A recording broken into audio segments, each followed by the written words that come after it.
Wanita itu sengaja menuangkan seluruh botol ramuan ke dalam cangkir permaisuri. Dituangkan ke dalam cangkir permaisuri. Tujuannya adalah agar pangeran melihat dengan jelas wajah licik dari wanita yang dicintainya.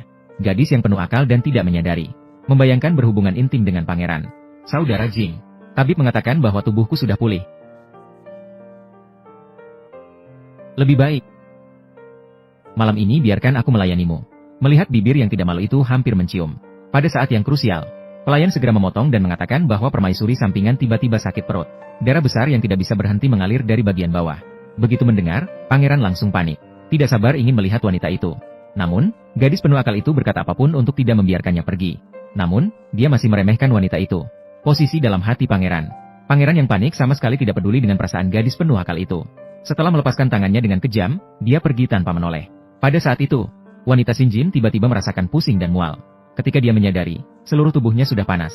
Selanjutnya, dia menghabiskan malam yang tak terlupakan dengan pelayan rumah.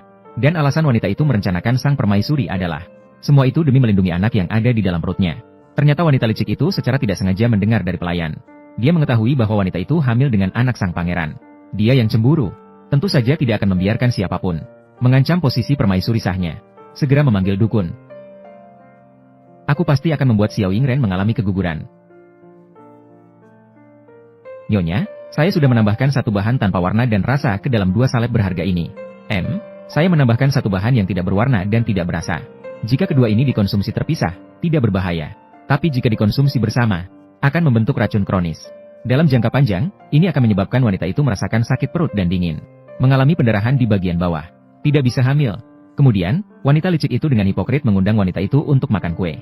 Siapapun yang cermat bisa langsung tahu. Kue yang merah dan menggoda ini tidaklah sederhana. Tapi wanita itu tetap berpura-pura tidak ada yang terjadi. Mengambilnya dan mencicipinya. Wanita licik itu melihat dan diam-diam merasa senang. Dengan dalih bersahabat, dia membiarkan pelayan mengirimkan makanan setiap hari kepada wanita itu. Kue-kue itu melihat wanita itu dengan wajah penuh kebahagiaan. Dia bahkan berpikir rencananya sempurna. Dengan bangga, dia mulai menunjukkan kemenangan kepada pelayannya. Tanpa dia sadari, semua akibat pasti ada balasannya. Keburukannya sudah didengar dengan jelas oleh wanita di luar.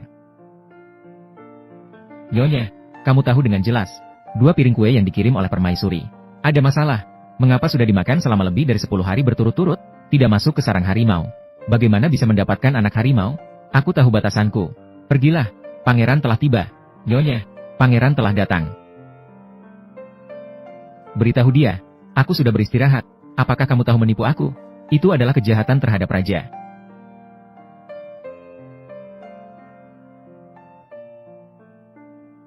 Hamba mengira pangeran malam ini akan menemani permaisuri. Setiap kali Gu datang, kamu harus membiarkan aku menemani permaisuri. Permaisuri Xiao milikku ternyata sangat dermawan.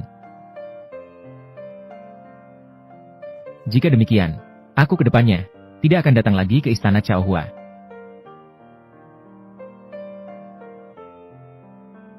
Yang mulia,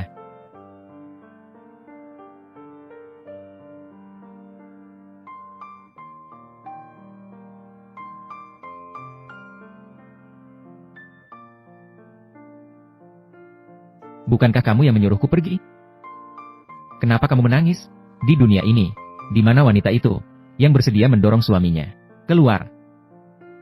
Hamba hanya merasa, permaisuri pangeran yang sekarang sepertinya seperti diriku saat baru masuk rumah. Hamba tidak ingin membuat kakak kesulitan, juga tidak ingin membuat yang mulia kesulitan.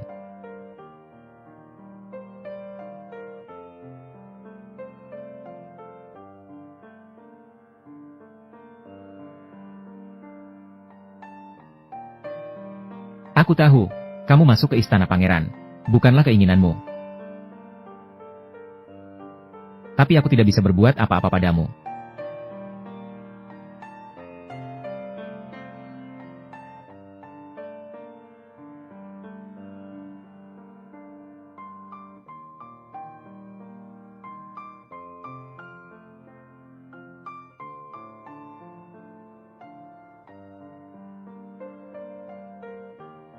Dukun berkata, racun ini tidak ada obatnya, hanya dengan kebersamaan pria dan wanita. Asalkan pangeran mau meminumnya, dia dan permaisuri.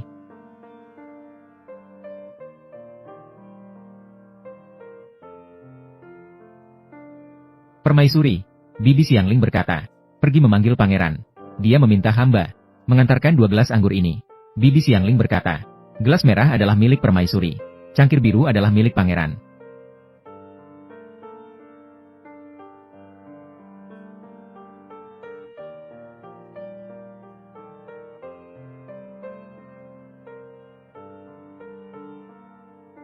Gu telah mengabaikanmu. Kamu sudah lama tidak datang. Urusan pemerintahan belakangan ini sibuk. Gu mengabaikanmu. Beberapa hari lagi, aku akan mengadakan pesta ulang tahun untukmu. Saudara Jing, aku bukan seperti mereka. Wanita bangsawan yang suka cemburu dan licik. Asalkan kamu memikirkan aku, itu sudah cukup. Mari kita minum.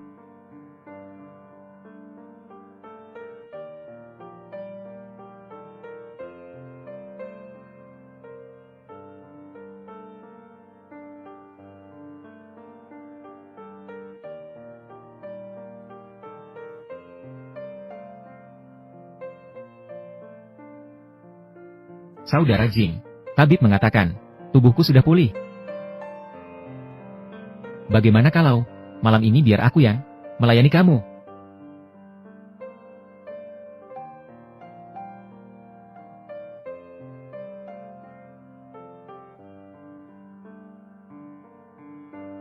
Pangeran tidak baik untuk berurusan dengan film. Permaisuri tiba-tiba sakit perut. Darah banyak keluar dari bawah. Murid wanita hampir tidak bisa bertahan. Apa yang kamu katakan? Saudara Jing, kamu pernah bilang, malam ini akan menemaniku. Situasi permaisuri Xiao sangat kritis. Aku harus pergi melihatnya. Kamu menungguku di sini. Gu akan datang mencarimu nanti.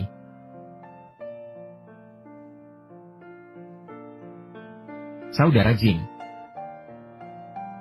Kenapa?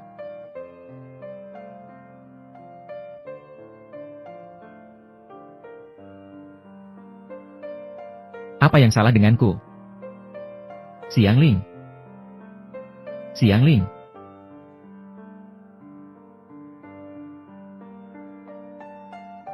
Xiangling. Xiangling. Nyonya, permaisuri, ada apa denganmu? Nyonya, ada apa denganmu? Saudara Jing, aku tahu kamu paling mencintaiku. Nyonya. Saudara Jing, aku ingin memberimu anak laki-laki yang sah. Nyonya, jangan sekali-kali. Nyonya, tidak boleh.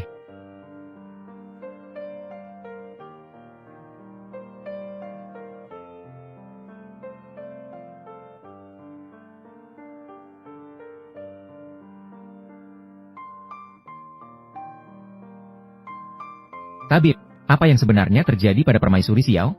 Selamat, Yang Mulia Pangeran. Permaisuri Samping sudah hamil. Hanya saja, permaisuri Samping telah secara tidak sengaja mengonsumsi racun, menyebabkan dingin merasuk ke tubuh, mengakibatkan pendarahan dan rasa sakit di bagian bawah, hampir mengalami keguguran. Sialan, kalian sebenarnya memberi kepada permaisuri Samping Xiao? Yang Mulia Pangeran, permaisuri Samping setiap hari mengonsumsi 2 jenis kue yang dikirim oleh permaisuri Pangeran. Malam ini juga setelah makan kue, merasa sakit perut terus-menerus.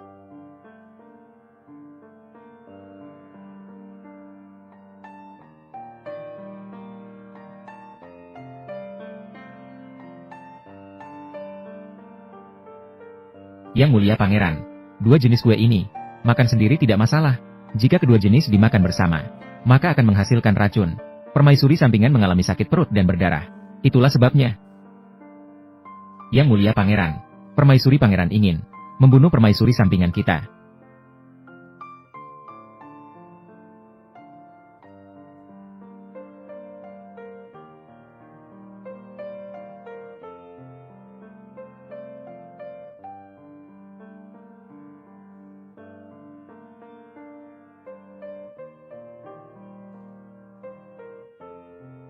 Apa yang sedang kamu lakukan? Yang Mulia Pangeran, ini bukan urusan orang kecil. Penjahat, masuk. Permaisuri Pangeran langsung menyerang saya. Seseorang datang. Seret dia pergi. Pukuli sampai mati. Ampuni saya, Yang Mulia Pangeran. Luangkan hidupmu. Pergi, Yang Mulia Pangeran. Saudara Jing, sungguh bukan seperti yang kamu pikirkan. Saya melihatnya dengan mata kepala sendiri. Apakah saya buta? Jika bukan karena tahun itu, kita bertemu di luar perbatasan. Saya juga tidak akan menikah ke istana pangeran. Menerima penghinaan ini. Lebih baik saya mati saja. Yi, biarkan aku pergi. Yi, tenangkan dirimu.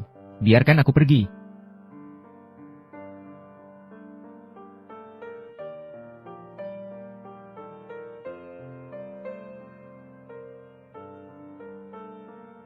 Kenapa? Di bahumu, kenapa tidak ada tanda bunga persik?